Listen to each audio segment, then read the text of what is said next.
Hello friends, welcome everyone. நான் உங்கள் சபரி. இந்த வீடியோ பார்த்துட்டு இருக்க நிறைய பேர் முக்கியமா நீங்க ஒரு இந்து மதத்தை சேர்ந்தவங்க அப்படின்னா கண்டிப்பா உங்க கையில ஒரு ஜாதகம் இருந்தே ஆகும். நீங்க பிறக்கும் போதே உங்க அப்பா அம்மா ஒரு ஜோசியரை பார்த்து டைம் இடம் எல்லாத்தையுமே சொல்லி ஒரு ஜாதகத்தை எழுதுவாங்க. நிறைய பேர் வருஷம் அந்த ஜாதகத்தை பார்த்துக்கிட்டே இருப்பாங்க. இந்த ஜாதகம் மூலியமா தான் நம்ம ஒவ்வொரு வருஷமும் வாழ்றோம். அடுத்தது என்ன நடக்க போகுது அப்படிங்கிறது ஜோசியர் எனக்கு முன்னாடியே சொல்லிடுறாரு இப்படிங்கிற நிறைய குடும்பங்கள் இருக்கு. நிறைய பேர் அதை அப்படியே ஒரு கபோர்டுக்குள்ளார போட்டு 20 வருஷம் 25 வருஷம் கழிச்சு எப்ப கல்யாணம் நடக்கும், கல்யாண மாப்பிள்ளை பொண்ணு மேட்ச் ஆகுமா அப்படிங்கிறதுக்கு ஜாதகத்தை எடுப்பாங்க. இந்த மாதிரி கேசஸ் உங்களோட வாழ்க்கையில எல்லாத்துக்குமே நடந்திருக்கும். என்னோட வாழ்க்கையிலும் நடந்துச்சு. ஆனா உண்மையாவே கைரேகை பாக்குறது, மை வச்சு பாக்குறது, கடவுள்கிட்ட டைரக்டா பேசுற சாமியார் ஆகட்டும், ஜாதகத்தை பார்த்து நம்மளோட ஃபியூச்சரை சொல்ற ஜோசியர் ஆகட்டும், இதுலாம் கண்டிப்பா நம்பிக்கை இருக்கா, இதுலாம் உண்மைகள் அடங்கி இருக்கா இப்படின்னு பார்த்தா அது ஒரு பெரிய கேள்விக்குறிதான். சில பேர் என்ன சொல்றாங்க, கண்டிப்பா இது உண்மையா எல்லாமே நடந்திருக்கு, அடுத்தடுத்த வருஷங்கள் என்னென்ன நடக்க போவோம் அப்படிங்கறது ஜோசியர் எனக்கு முன்னாடியே சொல்லிட்டாரு அப்படிங்கறத இன்டர்வியூவே தராங்க. உண்மையா சொல்ல போனா இந்த ஜோசியத்தை எந்த லெவலுக்கு நம்பணுமோ அந்த லெவலுக்கு தான் நம்பணும். அதை தாண்டி அதுக்குள்ளார போய் நீங்க குதிச்சு அதுக்கே அடிக்ட் ஆயிட்டீங்க அப்படின்னா உங்களோட வாழ்க்கையை நடத்துறது அந்த ஜோசியரா தான் இருப்பாரு. அடுத்தது நம்மளோட வாழ்க்கையில என்ன நடக்க போகுதுன்னு தெரிஞ்சிருச்சு அப்படின்னா வாழ்க்கையில என்ன சுவாரஸ்யம் இருக்கு, இதை எதையுமே புரிஞ்சிக்காம ஜோசியர் மட்டும் தான் வாழ்க்கை, ஜாதகம் சொல்ற மாதிரி தான் நடக்கும்னு சொல்லி ஒரு ஃபேமிலி என்ன செஞ்சிருக்காங்க அப்படிங்கிற ஒரு சம்பவத்தை நம்ம இன்னைக்கு பேசுவோம். வாங்க சம்பவத்துக்குள்ளார போவோம். கரெக்டா மார்ச் 18ஆம் தேதி 2021 வருடம் பஞ்சாப்ல இருக்கிற ஜலந்தர் அப்படிங்கிற ஒரு டிஸ்ட்ரிக்ட். பொதுவாகவே நார்த் இந்தியா எடுத்துக்கிட்டீங்க அப்படின்னா கடவுள்ல ரொம்ப இன்வால்வ்டா இருப்பாங்க. அது மட்டும் இல்லாம பீஃப் சாப்பிடக்கூடாது, இந்த மாதிரி நிறைய கேட்டகரிஸ் இருக்கும். இதெல்லாம் தாண்டி இந்த ஜோசியத்தை நம்புறவங்க ஏகப்பட்ட பேர் இருப்பாங்க. அந்த ஜலந்தர் டிஸ்ட்ரிக்ட்ல இருக்கிற ஒரு போலீஸ் ஸ்டேஷனுக்கு ஒரு வறுமையான குடும்பத்தை சேர்ந்த ஒரு அப்பா அம்மா அவங்களோட 13 வயசு பையனை உள்ளார கூட்டிட்டு வராங்க. 13 வயசு பையனை போலீஸ் ஸ்டேஷனுக்குள்ளார கூட்டிட்டு வரும்போது எல்லாமே ஒரு நார்மலான சம்பவமா தான் நினைப்பாங்க. என்ன பெருசா நடக்க போகுது, இந்த பையனுக்கு ஒரு பொண்ணு உள்ளார வந்துச்சு அப்படின்னா ரேப் பண்ணிட்டாங்க, மைனர் மேரேஜ், அந்த பொண்ணை வந்து இது டார்ச்சர் பண்ணிருக்காங்க, அந்த பொண்ணை வந்து கடத்திட்டாங்க, இந்த மாதிரி ஏகப்பட்ட பிரச்சனைகள் நாங்க பாத்துக்கிட்டு தான் இருக்கோம். பசங்களுக்கு எல்லாம் பெருசா பிரச்சனை வந்தது இல்லப்பா அப்படின்னு இருந்த போலீஸ் ஸ்டேஷன்ல அந்த பையன் வந்து கொடுத்த ஒரு கம்ப்ளைண்ட்ல அந்த போலீஸ் ஸ்டேஷனே ஒரு பெரிய அதிர்ச்சி. என்னடா நடக்குதுங்க, என்னடா கருமத்தை பண்றீங்க அப்படிங்கிற ஒரு அதிர்ச்சி. அந்த பையன் கொடுத்த கம்ப்ளைண்ட் என்ன அப்படின்னா, 28 வயது ஒரு பெண்மணி என்னைய கல்யாணம் பண்ணி ஃபர்ஸ்ட் நைட் அப்படிங்கிற பேர்ல என்னை ரேப் பண்ணிட்டாங்க அப்படிங்கிற ஒரு கம்ப்ளைண்ட்டை தரோம். எல்லாத்துக்குமே கொஞ்சம் வினோதமா இருக்கு. உனக்கு வயசு 13, அந்த பொண்ணுக்கு 28 வயசு. அவ கல்யாணம் பண்ணிக்கிறதுனா ஒரு 35 வயசு பையனை கல்யாணம் பண்ணிக்க வேண்டியது தானே. ஆனா எதுக்கு 13 வயசு பையன், ஒரு மைனர், இது போக்சோல வருதுப்பா. உன்னோட விருப்பத்தோட அவங்க உன் கூட பாலியல் உறவு வச்சுக்கிட்டாலும் கண்டிப்பா அவங்க தண்டிக்கப்படுவாங்க அப்படிங்கறத போலீஸ் சொல்றாங்க. இந்த பையன் ரொம்ப கிளியரா சொல்றான், சார் எனக்கெல்லாம் எதுவும் விருப்பம் இல்லை சார், அவங்க என்னை கேட்காம தான் எல்லா விஷயங்களும் பண்ணாங்க, நான் வேணாம்னு சொல்ல என்னை ரேப் பண்ணாங்க அப்படிங்கறத ரொம்ப கிளியரா அந்த போலீஸ் ஸ்டேஷன்ல சொல்றான். உடனே அந்த பையனை பக்கத்துல இருக்கிற ஹாஸ்பிட்டல்ல அட்மிட் பண்றாங்க. ஒரு எம்டி டாக்டர் ஆகட்டும், இன்னொரு மனநல மருத்துவர் ஆகட்டும், அவங்களே பேச வைக்கிறாங்க. நிறைய பேர் அந்த மாதிரி பசங்களுக்கு கவுன்சிலிங் தருவாங்க. அவங்க கிட்ட பேசி அதுக்கப்புறம் போலீஸ் இன்வால்வ் ஆகி என்கொயரியில எல்லா உண்மைகளுமே வாங்க ஆரம்பிக்கிறாங்க. 2 வருஷத்துக்கு முன்னாடி அந்த பையன் 6வது படிக்கும் போது பக்கத்து தெருவுல ஒரு டியூஷன்ல ஜாயின் பண்ணியிருக்கான். அந்த டியூஷன் எடுக்கிற டீச்சர் பேரு பிரியா. இந்த பிரியாவுக்கு அப்ப 26 வயசு ஆகுது. அவங்க ஒரு பிரைவேட் ஸ்கூல்ல டீச்சரா வேலை பார்த்துட்டு இருக்காங்க. சாயந்தர டைம்ல எல்லா பசங்க பொண்ணுங்களுக்கு எல்லாம் வீட்டுல டியூஷன் எடுப்பாங்க. அவங்க கிட்ட எல்லாத்துக்குமே கஜ கூட்டம். ஏன்னா அந்த ஏரியால அந்த டியூஷன் மட்டும்தான் இருக்கு. அந்த டியூஷன் டீச்சர் நல்ல டேலண்டடா எல்லாத்துக்கும் சூப்பரா சொல்லி தர டீச்சர். முக்கியமா இந்த பையனை ரொம்பவே கவனிக்க ஆரம்பிச்சாங்க. 6வது வரைக்கும் இவன் ஒழுங்கா படிக்கவே இல்லை. ஆனா அந்த டியூஷன் ஜாயின் பண்ணதுக்கு அப்புறம் இவன் நல்லா படிக்க ஆரம்பிச்சான். அது மட்டும் இல்லாம இந்த பையனோட அப்பா அம்மா ரொம்ப வறுமையா கூலி தொழில் பண்ணி பொழைக்கிறவங்க. ஆனா இவனுக்கு ரொம்ப கம்மியான ஃபீஸ்ல அந்த பெண்மணி டியூஷன் எடுக்க ஆரம்பிச்சாங்க. அதனாலே அந்த டியூஷன் டீச்சர் இவங்களுக்கு நல்லாவே பிடிச்சு போச்சு. தினம் டியூஷனுக்கு போறான். அந்த டியூஷன் டீச்சர் எல்லாத்தையுமே சொல்லி தராங்க. இவனுக்கு மார்க் எக்ஸல் ஆகிட்டே வருது. இந்த மாதிரி ஒரு 2 வருஷம் பக்கம் போயிடுச்சு. அந்த டியூஷன் டீச்சர் மேல இவங்களுக்கு அப்படி ஒரு அன்பு, கம்மியான ஃபீஸ், நல்லா நம்மள பையனை பாத்துக்கிறாங்க, எல்லா போர்ஷனுமே இவங்க நீட்டா சொல்லி தராங்க. நம்மளோட பையனும் கொஞ்சம் கொஞ்சமா முன்னேறிக்கிட்டே வரான். இந்த மாதிரி எல்லா விஷயங்களும் போயிட்டு இருக்கும் போதுதான் இவங்க இந்த போலீஸ் ஸ்டேஷனுக்கு வந்த 1 வாரத்துக்கு முன்னாடி அந்த டியூஷன் டீச்சரான பிரியா இந்த பையனோட வீட்டுக்கு வந்திருக்காங்க. இவங்க எல்லாத்துக்கும் ஒரு பெரிய ஆச்சரியம், எதுக்கு டியூஷன் டீச்சர் இங்க வராங்க, நம்ம எப்பயுமே அவங்க வீட்டுல தானே போய் ஃபீஸ் எல்லாம் தருவோம், என்னாச்சு டீச்சர் அப்படின்னு கேட்கும் போது அந்த பிரியா என்ன சொல்லியிருக்காங்க, உங்க பையனுக்கு ஏகப்பட்ட சிலபஸ் இன்னும் நடத்த வேண்டியது இருக்கு, நிறைய சிலபஸ் இன்னும் பெண்டிங்லயே இருக்கு, 2 மணி நேரம் தான் டியூஷன். அதுல என்னால ஃபுல்லா நடத்தவே முடியல. உங்க பையனை என்னோட வீட்டுக்கு 1 வாரம் பக்கம் அனுப்பிச்சு விடுங்க. நான் எல்லா சிலபஸையுமே நீட்டா கவர் பண்றேன். நானே சாப்பாடு எல்லாமே போட்டுடுறேன். நீங்க ஃபீஸ் எக்ஸ்ட்ரா எதுவுமே தர தேவையில்ல. அவன் தூங்குறதுக்கு முதற்கொண்டு ரூம் எல்லாத்தையுமே நான் அரேஞ்ச் பண்றேன் அப்படிங்கறத சொல்றாங்க. இந்த அப்பா அம்மாவுக்கு அவ்வளவு ஒரு சந்தோஷம். இப்படியுமா ஒரு டீச்சர் இருப்பாங்க? பையனுக்கு சிலபஸ் கவர் பண்ணலையேன்னு சொல்லிட்டு வீட்டுக்கு கூட்டிட்டு போய் சாப்பாடு போட்டு ரூம் தந்து எல்லாத்தையும் சொல்லி தராங்கிறாங்க. அதுவும் எக்ஸ்ட்ரா ஃபீஸ் எதுவுமே இல்லையா. உடனே அந்த பையனை ரெடி பண்றாங்க. ட்ரெஸ் எல்லாத்தையுமே கொடுத்து நீட்டா பேக்கப் பண்ணி டியூஷன் டீச்சரோட அப்படியே அனுப்பிச்சு விட்டுறாங்க. இந்த பையனும் நான் டியூஷன் டீச்சர் கூட படிக்க போறேன், அவங்களோட வீட்டுல ஸ்டே பண்ண போறேன், 1 வாரம் பக்கம் சூப்பரா சாப்பிடலாம், நல்ல ரூம் இருக்கும், ரொம்ப ஜாலியா ஒரு டூர் மாதிரி இருக்கும்னு சொல்லிட்டு சந்தோஷத்தோட போறான். ஆனா 1 வாரம் போனதுக்கு அப்புறம் அந்த பையன் மட்டும் திருப்பி பேக்கோட திருப்பி வந்தான். வீட்டுல இருக்கிற எல்லாத்துக்குமே ஓகே 1 வாரத்துல சிலபஸ் எல்லாமே முடிஞ்சிருச்சு போல அப்படின்னு சொல்லிட்டு அந்த பையனை வீட்டுக்கு கூப்பிட்டு சாப்பிட வைக்கிறாங்க. ஆனா அந்த பையனோட முகத்துல ஒரு கன்ஃபியூஷனா அவங்க அம்மா பாத்துக்கிட்டே இருக்காங்க. ஏன் பையன் வினோதமா இருக்கான், ரொம்ப வித்தியாசமா இருக்கான், எப்பயுமே சிரிச்சு விளையாண்டுட்டு இருப்பானே, இன்னைக்கு பார்த்தா சிரிக்கவும் மாட்டேங்கிறான், நம்ம கிட்ட ஒழுங்கா பேசவும் மாட்டேங்கிறான், ஏதோ யோசிச்சுக்கிட்டே இருக்கான்னு சொல்லிட்டு அவங்க அம்மா பக்கத்துல உட்கார வச்சு எதா இருந்தாலும் சொல்லுப்பா, என்ன பிரச்சனை அப்படிங்கறத விசாரிக்க ஆரம்பிக்கிறாங்க. அப்போதான் இந்த விஷயத்த அவன் சொல்லியிருக்கான். டியூஷன் டீச்சர் என்னைய கல்யாணம் பண்ணி என்னைய ரேப் பண்ணிட்டாங்கம்மா அப்படிங்கறத சொல்றான். என்னடா சொல்ற, என்ன நடந்துச்சு அப்படின்னு கேட்கும் போது ஒவ்வொரு விஷயங்களா அவங்க அம்மா கிட்ட சொல்றான். அந்த அம்மா கிட்ட சொன்னதுதான் அப்படியே இப்ப போலீஸ் ஸ்டேஷன்லயும் அவன் ஒவ்வொன்னா சொல்லிட்டு இருக்கான். மொதல் நாள் அந்த பையன் அந்த பிரியா அப்படிங்கிற டியூஷன் டீச்சரோட வீட்டுக்கு போயிட்டு அவனுக்குன்னு சொல்லிட்டு ஒரு ரூம் இருக்கு, அங்க போய் தங்குறான், ரெஃப்ரெஷ் ஆகுறான், அதுக்கப்புறம் சாப்பிட்றதுக்கு வரான். அந்த வீட்டுல இருக்கிறவங்க எல்லாருமே இவனை பார்த்து நல்லா சிரிக்கிறாங்க, இவனை கவனிக்கிறாங்க. அவங்களுக்கு அவ்வளவு பெரிய சந்தோஷம். இவனுக்கு ஆரம்பத்துல என்ன வினோதமா இருக்கு, நம்ம யார் இவங்களுக்கு எல்லாம் ரொம்ப இம்பார்ட்டன்டான பர்சன் மாதிரி இப்படி கவனிக்கிறாங்க, இப்படி நம்மளுக்கு சாப்பாடு போடுறாங்க, என்னடா இவங்களுக்கு எல்லாம் ஆச்சுன்னு சொல்லிட்டு முழிச்சுக்கிட்டே இருக்கான். ஒரு நாள் அப்படியே போயிடுச்சு. ஆனா டியூஷன் டீச்சர் எந்த சிலபஸையுமே நமக்கு சொல்லி தரவே இல்லை. ஏதோ சிலபஸ் சொல்லி தரேன்னு சொல்லிட்டு கூட்டிட்டு வந்துட்டு இங்க ஒண்ணுமே நடக்க மாட்டேங்குது அப்படின்னு சொல்லிட்டு அவன் யோசிச்சுட்டு இருந்திருக்கான். 2வது நாள் புது புது சொந்தக்காரங்களா வீட்டுக்குள்ளார வராங்க. யாரா இது இத்தனை விருதாளிங்க வராங்கன்னு சொல்லிட்டு யாருக்கிட்டயே கேட்கும் போதுதான் நம்மளோட டியூஷன் டீச்சருக்கு கல்யாணம் நடக்க போகுது அப்படிங்கறதே அந்த பையனுக்கு தெரியுது. ஓகே, டியூஷன் டீச்சருக்கு கல்யாணமா, கல்யாண ஃபங்க்ஷன் வச்சுட்டு எனக்கு எப்படி மித்த சிலபஸ் எல்லாம் எடுப்பாங்க அப்படிங்கறது அவனுக்குள்ளார கேள்வி. 8வது படிக்கிற பையன், அவனுக்கு எவ்வளவு கன்ஃபியூஷனா இருக்கும்னு சொல்லிட்டு கொஞ்சம் யோசிச்சு பாருங்க. நிறைய விருந்தாளிங்க வராங்க, இவனை நல்லா கவனிக்கிறாங்க, இவனுக்கு புது ட்ரெஸ் வாங்குறாங்க. இந்த மாதிரி விஷயங்களுக்கு அடுத்த ஒரு நாள் பக்கம் போயிடுச்சு. அதுக்கு அடுத்த நாள் டீச்சருக்கு கல்யாணம். ஓமகுண்டம் எல்லாத்தையுமே வைக்கிறாங்க, ஐயருங்க வராங்க, டீச்சர் எல்லாமே ரெடி ஆகுறாங்க. ஒரு சைடு இவனை வேற மாப்பிள்ளை மாதிரி ரெடி பண்றாங்க. என்ன இப்படி ரெடி பண்ணிட்டு இருக்கீங்க, மாப்பிள்ளைங்கன்னு கேட்கும் போது, மாப்பிள்ளை கொஞ்ச நேரத்துல வந்துருவார் தம்பி, ஆனா நீ தான் தொண மாப்பிள்ளைனா சூப்பரா இருக்கணும் இல்லைன்னு சொல்லிட்டு இவனையே மாப்பிள்ளை மாதிரி ரெடி பண்றாங்க. கடைசியா நடந்த ஷாக்கிங்கான விஷயம் என்னன்னா, அவனை எல்லாமே உள்ளார கூட்டிட்டு வரும்போது டியூஷன் டீச்சர் அங்க மணப்பெண்ணா உக்காந்துட்டு இருக்காங்க. சரி மாப்பிள்ளை எங்கன்னு பார்க்கும்போது எல்லாருமே சேர்ந்து நீ தாண்டா மாப்பிள்ளை அப்படின்னு சொல்லும் போது அவனுக்கு என்ன பண்றதுன்னே தெரியல. நம்ம டியூஷன் டீச்சரை ஒவ்வொரு மாதிரி பார்த்துருக்கோம், எல்லாமே அன்பா தானே பார்த்துருக்கோம், ஆனா கல்யாணம் பண்ற லெவலுக்குலாம் நமக்கு எதுவுமே யோசிக்கவே இல்லையே, என்னடா இங்க நடக்குது அப்படிங்கிறது அவனுக்கு ஒரு பெரிய கேள்வியாவே இருக்கு. இருந்தாலும் சுத்தி இருக்கிறவங்க எல்லாம் உட்காருப்பான்னு அவனை பிடிச்சி இழுத்துட்டு வந்து டியூஷன் டீச்சர் பக்கத்துல உட்கார வச்சுட்டாங்க. டியூஷன் டீச்சரோட ஹைட் இவ்வளவு இருக்கு, அவங்களுக்கு 28 வயசு. இந்த பையனுக்கு 13 வயசு தான், இவ்வளவுதான் ஹைட்டு. டியூஷன் டீச்சரை பார்க்கறான், என்ன டீச்சர் நடக்குது அப்படின்னு கேட்கும் போது அந்த டியூஷன் டீச்சரான பிரியா எதையும் கண்டுக்காத, எல்லாமே ஒரு 2-3 நாளைக்கு தான், அதுக்கப்புறம் நீ படுக்கு வீட்டுக்கு போயிடலாம், இங்க நடக்கிறத யாருக்கிட்டையுமே சொல்லாத. இந்த டியூஷன் டீச்சர் உனக்கு பிடிக்குமா பிடிக்காதா, உனக்கு எவ்வளவு லெசன்ஸ் எடுத்திருக்கேன், உனக்கு ஃபீஸ் கம்மியா தானே வாங்கினேன், உனக்கு எத்தனை நாள் வீட்டுல உட்கார வச்சு ஸ்பெஷல் கிளாஸ் எடுத்திருக்கேன், உனக்கு என்னைக்காச்சும் நான் அடிச்சிருக்கேனா, இப்படிங்கிறது எவ்வளவோ சொல்லி அந்த பையனை அங்க உட்கார வச்சுட்டாங்க. அவனும் முழிச்சுக்கிட்டே இருக்கான், இங்க என்ன நடக்க போகுது அப்படிங்கறது அவனுக்கு புரியவே இல்லை. கடைசியா ஒரு தாலி எடுத்து அவனோட கையில கொடுத்துட்டாங்க. டியூஷன் டீச்சர் நீட்டா குமிஞ்சு கழுத்துல கட்டுப்பா அப்படிங்கிறாங்க. இவனுக்கு என்ன பண்றதுன்னே தெரியல.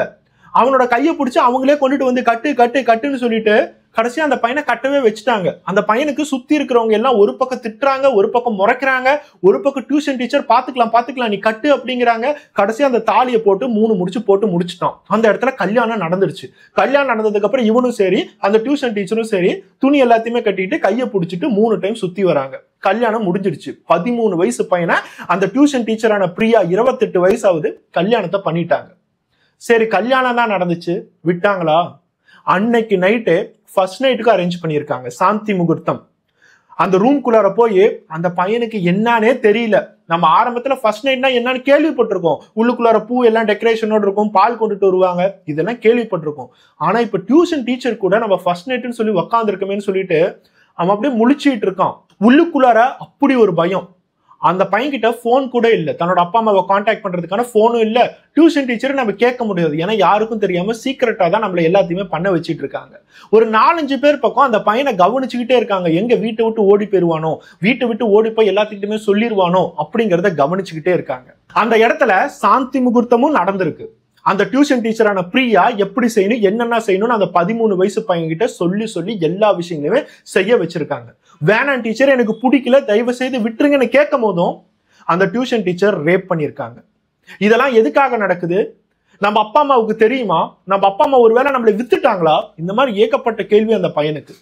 சாந்தி முகூர்த்தம் நடந்து முடிஞ்சு அடுத்த நாள் காலையில அவன் எந்திரிச்சு பார்க்கும் போது அந்த வீட்டுல வேற ஒரு சடங்கு நடந்துட்டு இருக்கு.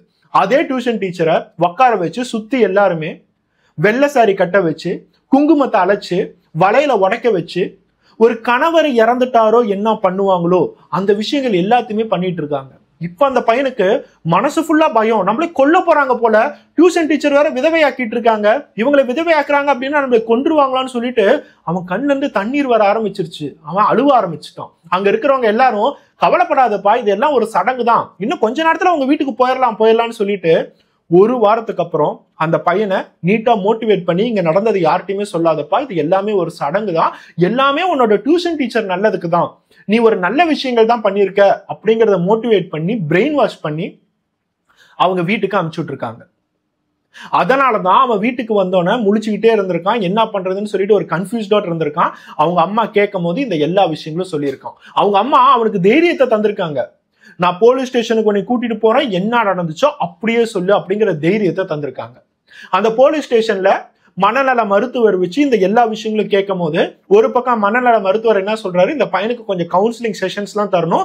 8வது படிக்கிற பையன், வெறும் 13 வயசு தான் ஆகுது, இவ்வளவு விஷயங்களை அவன் பார்த்திருக்கான், இவ்வளவு விஷயங்களை அவன் கஷ்டப்பட்டு இருக்கான், அவனுக்கு தேவையான கவுன்சிலிங் செஷன் எல்லாத்தையுமே அரேஞ்ச் பண்றாங்க. அந்த பையனோட உடம்புல பெருசா காயங்கள் எதுவும் இல்லை, அந்த இடத்துல ரேப் நடந்திருக்கு, இருந்தாலும் அவனோட மன லெவல்ல தான் காயங்கள் அதிகமா இருக்கு. அதுக்கு தேவையான கவுன்சிலிங் எல்லாமே ஒரு பக்கம் டாக்டர் நடத்திட்டு வர்றாரு. இந்த எல்லா விஷயங்களும் கேட்டோன்னே உடனே அந்த போலீஸ் டிபார்ட்மெண்ட்ல ஒரு தனி படம் வச்சு அந்த டியூஷன் டீச்சர் வீட்டுக்கு போறாங்க. டியூஷன் டீச்சர் சுத்தி இருந்த எல்லா ரிலேட்டிவ்ஸ் ஆகட்டும், அவங்களோட அப்பா அம்மா ஆகட்டும், எல்லாத்தையுமே அரெஸ்ட் பண்ணி அவங்க விசாரிக்க வேண்டிய விதத்துல விசாரிக்கிறாங்க. அந்த டியூஷன் டீச்சரோட ஃபேமிலி ஆல்ரெடி எல்லாத்துக்குமே தயாரா இருக்கிற மாதிரி தான் இருக்கு. போலீஸ் வரும்போது அவங்களா வந்து ஜீப்ல ஏறுறாங்க, அவங்களா போலீஸ் ஸ்டேஷனுக்கு வராங்க, வந்து போலீஸ் கிட்ட பேச ஆரம்பிக்கிறாங்க. அவங்களோட மனசுல அப்படி ஒரு நம்பிக்கை, நம்ம சொல்றது எல்லாமே கண்டிப்பா புரிஞ்சுக்குவாங்க, ஏன்னா எல்லாருமே ஜாதகத்தை நம்புற பசங்க தானே, போலீஸ் ஸ்டேஷன்ல எல்லாமே நம்மள விசாரிக்கிறாங்க, ஆனா இன்னொரு சைடு அவங்களோட ஃபியூச்சர் என்ன ஆகும்னு சொல்லிட்டு ஜாதகக்காரனா போய் பாக்குறாங்க, அப்படின்னா நம்ம சொல்றதெல்லாம் உங்களுக்கு புரியும் இல்லைன்னு சொல்லிட்டு போலீஸ் கிட்ட ஒவ்வொரு விஷயமா சொல்ல ஆரம்பிக்கிறாங்க. இந்த பிரியா அப்படிங்கிற டியூஷன் டீச்சருக்கு காசு நிறைய இருக்கு, ஸ்கூல்ல ஒரு பக்கம் சேலரி வருது, டியூஷன் மூலியமா நல்லா சம்பாதிக்கிறாங்க, அவங்க அப்பா அம்மா கிட்ட ஆல்ரெடி காசு இருக்கு, அவங்களுக்கு வசதியில எந்த பிரச்சனையுமே இல்லை, ரொம்ப சந்தோஷமா தான் இருக்காங்க. எவ்வளவு சந்தோஷமா இருந்தாலும் இந்த பிரியாவுக்கு மட்டும் கல்யாணம் நடக்கவே மாட்டேங்குது. 24 வயசுலயே பிரியாவுக்கு ஏதாச்சும் மாப்பிள்ளை கிடைக்குமான்னு சொல்லிட்டு எல்லா இடத்துலயுமே தேட ஆரம்பிச்சவங்க இப்ப 28 வயசு பக்கம் ஆயிடுச்சு, ஆனா இன்னும் மாப்பிள்ளை மட்டும் கிடைக்கவே இல்லை. எல்லாருமே ரொம்ப டிப்ரெஸ்ட் ஆயிட்டாங்க. ஒரு பொண்ணுக்கு கல்யாணம் கரெக்டான வயசுல நடக்கணும்பா, அப்பதானே அவ நீட்டா போவா, எல்லா சடங்குகளும் நடக்கும், அவளுக்கு குழந்தை பிறக்கும், அதுக்கப்புறம் அவளோட வாழ்க்கை எல்லாமே நல்லா இருக்கும். இப்படிங்கிற ஒரு பயத்துல பிரியா கடைசி வரைக்கும் கல்யாணமே ஆகாம போயிருவா போலன்னு சொல்லிட்டு பிரியாவுக்கும் சரி பிரியாவோட அப்பா அம்மாவுக்கும் சரி ஒரு பெரிய பயம். அந்த பயத்தோட தான் எல்லா டியூஷனுமே அவங்க எடுத்துக்கிட்டு இருந்தாங்க. அந்த மாதிரி சமயத்துலதான் ஒரு ஜோசியர்கிட்ட போகும்போது அந்த ஜோசியர் ஒரு முக்கியமான விஷயத்த சொல்றாரு. உங்க பொண்ணான பிரியாவுக்கு மாங்கல்ய தோஷம் இருக்கு, அதுதான் இருக்கையிலேயே மிகப்பெரிய தோஷம். இந்த மாங்கல்ய தோஷம் இருந்துச்சு அப்படின்னாவே கல்யாணம் நடக்கவே நடக்காது. ஏன் தெரியுமா? உங்க பொண்ணு ஒருத்தன் வந்து கல்யாணம் பண்ணா அப்படின்னா அவன் உடனே செத்துருவான். உங்க பொண்ணு விதவை ஆகணும்னு சொல்லிட்டு எழுதி வச்சிருக்கு. அதனாலயே யாரும் வந்து முதல் கல்யாணத்தை பண்ணவே மாட்டாங்க. உங்க பொண்ணுக்கு 2வது கல்யாணம் நடந்தா மட்டும்தான் அவளோட வாழ்க்கையில நல்லபடியா இருப்பான். சோ இப்போ நீங்க முதல் கல்யாணம் நடத்தணும், இதுக்கான பரிகாரம் அது மட்டும்தான் அப்படிங்கிறத சொல்றாங்க. இந்த அப்பா அம்மாவுக்கு ஒன்னும் புரியல. ஏன் சாமி முதல் கல்யாணத்தை நடத்தணும் அப்படின்னா அதுக்கப்புறம் 2வது கல்யாணத்துக்கு எவன் வருவான்? என் பொண்ணுதான் வேற ஒருத்தவங்க கூட போயிட்டா, வேற ஒருத்தவங்க கூட சாந்தி முகூர்த்தம் எல்லாம் நடந்துருச்சுன்னு சொல்லிட்டு கேவலமா எல்லாம் பேசுவான் சாமி அப்படின்னு சொல்லும் போதுதான் அவர் என்ன சொல்லியிருக்காரு, வீட்டுக்குள்ளார யாரையோ ஒருத்தவங்களை வச்சு ஒரு சின்ன பையனை வச்சு நீங்க கல்யாணத்தை நடத்துங்க. சாந்தி முகூர்த்தம் நடத்திட்டோம், அதுக்கப்புறம் அந்த பையனுக்கு ஒன்றும் தெரிய போறதில்ல, அவனை ஏதாச்சும் சொல்லி வாயை மூடுங்க, அதுக்கப்புறம் நீங்க 2வது கல்யாணத்தை பப்ளிக்கா சூப்பரா நடத்துங்களே அப்படிங்கிறத ஒரு பரிகாரமா அந்த ஜோசியர் அப்படிங்கிற பொறுக்கின்னு தான் சொல்லணும். அந்த பொறுக்கி சொல்லியிருக்கான். அவனுக்கு தேவையான காசு எல்லாத்தையுமே கொடுத்துட்டு வீட்டுல வந்து யோசிக்க ஆரம்பிச்சிருக்காங்க.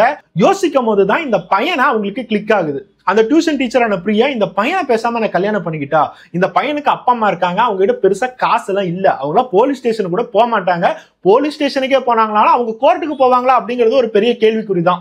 அவங்கள நம்ம ஈஸியாவே சமாளிச்சிடலாம். இந்த பையனுக்கு என் மேல கொஞ்சம் அன்பு இருந்துகிட்டே தான் இருக்கு, நான் அப்பப்ப ஸ்பெஷல் கிளாஸ் எல்லாம் வைக்கிறேன், இந்த பையன்கிட்ட நல்லா பேசுறேன், இந்த பையன் நல்லா வேற மார்க் வாங்குறான்ல, அதனால எல்லாத்துக்குமே ஒத்துக்குவான்னு சொல்லிட்டு இந்த பிரியா தான் அவங்க அப்பா அம்மாவுக்கு ஒரு பெரிய ஐடியாவே கொடுத்திருக்கா.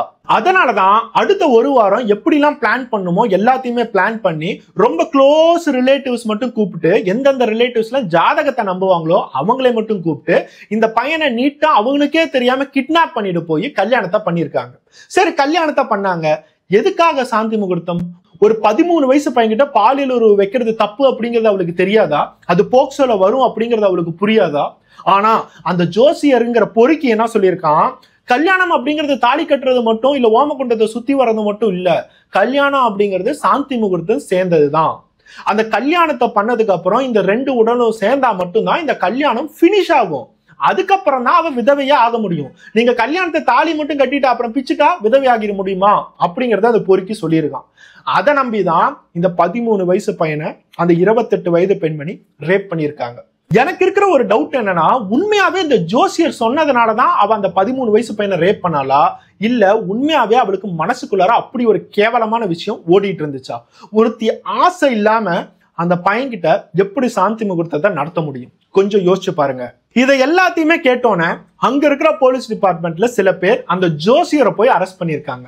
அவன் தான் இதுக்கான ஐடியா எல்லாத்தையுமே இனிஷியலா கொடுத்திருக்கான். அவனை அரெஸ்ட் பண்ணி விசாரிக்க ஆரம்பிச்சிருக்காங்க. அவனும் ஜோசியத்தை படி நான் இப்படிதாங்க சொல்லுவேன், இதெல்லாம் தான் பண்ணணும், ஜோசியத்தை நீங்க எல்லாமே நம்புறீங்க இல்ல, மாங்கல்ய தோஷம் தாங்க இருக்கலையே மிகப்பெரிய தோஷம், இந்த பொண்ணுக்கு கல்யாணம் நடக்காது, கல்யாணம் நடக்கல அப்படின்னா நீயா கட்டிக்குவ, நீ முதல் கல்யாணம் பண்ண அப்படின்னா நீ செத்துருவ, கட்டிக்குவியா அப்படிங்கிற ஒரு பெரிய கேள்வி கேட்டிருக்கான். அந்த போலீஸ் ஸ்டேஷன்ல இருக்கிறவங்களுக்கே சில பேத்துக்கு இதெல்லாம் பண்ணிதான் பாக்கணும், மாங்கல்ய தோஷம், அப்புறம் என்ன பண்றது அப்படிங்கிற லெவலுக்கு அவங்க வந்துட்டாங்க. அதுக்கப்புறமா அவங்க மேல போக்சோ அப்படிங்கிற கேஸ போட்டிருக்காங்க. ஏன்னா 13 வயசு பையன் அவனோட விருப்பத்தோடைய பாலியல் உறவு வச்சுக்கிட்டாலும் அதுக்கு பேரு போக்சோ தான், அது ஒரு சைல்டு ரேப். அதுக்கப்புறமா தான் மீடியா பிரஸ் எல்லாமே உள்ளார வராங்க, எல்லா விஷயங்களுமே கொஞ்சம் கொஞ்சமா தெரிய வருது. இது எல்லாத்தையும் தாண்டி நமக்கு முக்கியமான ஒரு இன்ஃபர்மேஷன் என்ன தெரிஞ்சிருக்குதுன்னா, இந்த பிரியா அப்படிங்கிற டியூஷன் டீச்சரோட ஃபேமிலி அந்த பையனோட அப்பா அம்மாவை போய் மீட் பண்ணி நிறைய விஷயங்கள் பேசினாங்களோ மிரட்டினாங்களோ, உன்கிட்ட காசு இல்ல, நீ கோர்ட்டுக்கிட்டே வர முடியாது, உனக்கு ஒரு அமௌண்ட் கொடுத்தா உன் பையனுக்கு ஒரு செட்டில்மெண்டா இருக்கும், உன் பையனை நீ நல்லபடியா வளர்த்தலாம்னு சொல்லிட்டு காசை கொடுத்தாங்களா என்னன்னு தெரியல. ஒரு பக்கம் போலீஸ் ஸ்டேஷன் எவ்வளவு காசு கொடுத்தாங்க அப்படிங்கிறது புரியல. அந்த பையனோட அப்பா அம்மா அடுத்த ஒரு 2 நாட்கள்ல வந்து கேஸை வித்ட்ரா பண்ணிட்டாங்க அப்படிங்கிற நியூஸ் நமக்கு தெரிய வருது. இவங்க வித்ட்ரா பண்ணிட்டாங்க அப்படின்னா அந்த டியூஷன் டீச்சரும் ஃபேமிலி அப்படியே போயிட முடியுமா? ஏன்னா இந்த இடத்துல போக்சோ அப்படிங்கிற கேஸ் பதிவாயிருக்கு, அந்த இடத்துல ஒரு எஃப்ஐஆர் பதிவாயிருக்கும். அந்த பையனை சைல்டு ரேப் பண்ணியிருக்காங்க, மைனர் மேரேஜ் பண்ணியிருக்காங்க. இது எல்லாமே அந்த பையனோட அப்பா அம்மா கேஸை வித்ட்ரா பண்ணிக்கிட்டா முடிஞ்சிருமா அப்படிங்கிறது ஒரு பெரிய கேள்விக்குறியா தான் இருக்கு. இந்த கேஸை பத்தி 2021 வருடம் வந்த நியூஸ் அதுக்கப்புறம் எந்த அப்டேட்ஸும் வரவே இல்லை. இப்ப அவங்க நார்மல் லைஃப்க்கு போயிட்டாங்களா இல்ல கோர்ட்டு கேஸ்ன்னு அலைஞ்சிட்டு இருக்காங்களா, இந்த மாதிரி எந்த விஷயங்களுமே தெரியல. இந்த வீடியோ பார்த்துட்டு இருக்க உங்ககிட்ட ஆரம்பத்துல நான் ஒரு விஷயம் கேட்டேன், நீங்க ஜாதகத்தை நம்புறவங்களா இருக்கீங்களா? ஜாதகம், கைரேகை, மை வச்சு பாக்குறதாகட்டும், இந்த மாதிரி விஷயங்கள்லாம் உண்மையாலுமே நம்புறீங்களான்னு கேட்டேன். இப்போ எதனால நம்ப கூடாது அப்படிங்கிறதுக்கான ரீசன் உங்களுக்கு தெரிஞ்சிருக்கும்னு நினைக்கிறேன். செவ்வாய் தோஷம், மாங்கல்ய தோஷம், அந்த தோஷம், இந்த தோஷம், இந்த கோயில்ல போய் இத்தனை சுத்துனீங்கன்னா இந்த தோஷம் எல்லாம் கழிஞ்சிரும், அந்த கோயில்ல போய் இந்த மாதிரி விஷயங்கள்லாம் பண்ணினா அந்த தோஷம் எல்லாம் போயிடும், இந்த கோயில்ல போய் அன்னதானம் பண்ண அப்படின்னா இந்த தோஷம் எல்லாம் போயிடும், ஒரு மாடை கல்யாணம் பண்ணி மாடை வெட்டிரு, ஒரு கழுதைய கல்யாணம் பண்ணி கழுதைய கொன்னுரு, ஒரு குழந்தைய கல்யாணம் பண்ணு, சின்ன பையனை கல்யாணம் பண்ணு. கேவலமா இல்லை இந்த மாதிரி விஷயங்கள்லாம்? ஒரு கல்யாணத்துக்காக இந்த மாதிரி எச்சத்தனமா பண்ணுவாங்களா அப்படிங்கிறது தெரியல. கல்யாணத்துக்காக அந்த ஜோசியரும் சரி காசு கிடைக்குதேன்னு சொல்லிட்டு அவங்கள சுத்த விட்டுக்கிட்டே இருக்கான். அவங்களும் நம்மளோட பொண்ணோ பையனோ கல்யாணம் பண்ணணும்னு சொல்லிட்டு அவங்களும் கேவலமான விஷயத்த பண்ணிக்கிட்டு தான் இருக்காங்க. இந்த மாதிரி கேவலம்லாம் எதுக்காக நடக்குது? ஜாதகம் அப்படிங்கிற ஒரு விஷயத்தால மட்டும்தான் நடக்குது. அப்படிப்பட்ட ஜாதகத்தை எதுக்காக நம்பணும் அப்படிங்கிறது தான் எனக்குள்ளார இருக்கிற ஒரு பெரிய கேள்வியே.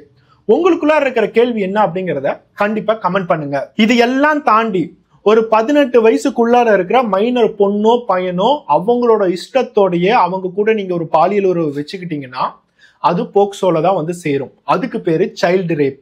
அவங்களோட இஷ்டத்தோடய நீங்க அவங்கள கல்யாணம் பண்ணிக்கிட்டாலும் அது போக்சோல தான் வந்து சேரும். அதுக்கு பேரு மைனர் மேரேஜ், சைல்டு மேரேஜ். அதனால இந்த மாதிரி விஷயங்களை செய்யறதா இருந்தா தயவு செய்து நிறுத்துங்க.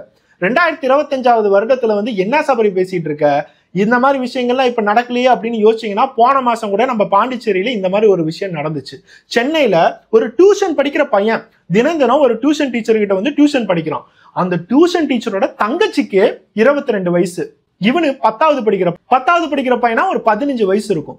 அந்த பையனை தினம் டியூஷன்ல பேசி பிரெயின் வாஷ் பண்ணி தன்னோட அக்காவுக்கே தெரியாம அவனை லவ் பண்ண வச்சு இவங்க 2 பேருமே சேர்ந்து பாண்டிச்சேரி வரைக்கும் போய் ஒரு ஓயோ ரூம் புக் பண்ணி அந்த இடத்துல பாலியல் உறவு வச்சிருந்திருக்காங்க. திடீர்னு பையன் காணாம போயிட்டானேன்னு சொல்லிட்டு அந்த 10வது படிக்கிறவனோட பையனோட அப்பா அம்மா போய் போலீஸ் ஸ்டேஷன்ல கம்ப்ளைண்ட் கொடுத்திருக்காங்க. மொபைல் எல்லாத்தையும் ட்ராக் பண்ணும்போது உன் பையன் பாண்டிச்சேரி போயிட்டாமா அப்படிங்கறத சொல்றாங்க.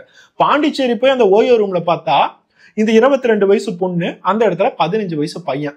2 பேருமே நாங்க 2 பேரும் லவ் பண்றோம், நாங்க என்ஜாய் பண்றதுக்காக வந்தோம், இதுல போய் என்ன தப்பு அப்படிங்கறத குரல் வேற தராங்க. கடைசியா அந்த 22 வயசு பொண்ணு மேல போக்சோ சட்டத்துல இது ஒரு சைல்டு ரேப்ல சேருதுன்னு சொல்லிட்டு உள்ளார தள்ளி இருக்காங்க. இந்த மாதிரி விஷயங்களும் நடந்துகிட்டு தான் இருக்கு. கரெக்டான ஒரு சோஷியல் அவேர்னஸ் ஸ்ப்ரெட் பண்ணோம் அப்படின்னா சைல்டு மேரேஜ் ஆகட்டும், சைல்டு ரேப் ஆகட்டும், இந்த மாதிரி விஷயங்கள்லாம் தவிர்க்க முடியுங்கிறத நம்ம நம்புறோம். நெக்ஸ்ட் ஒரு வீடியோட பார்ப்போம். பை.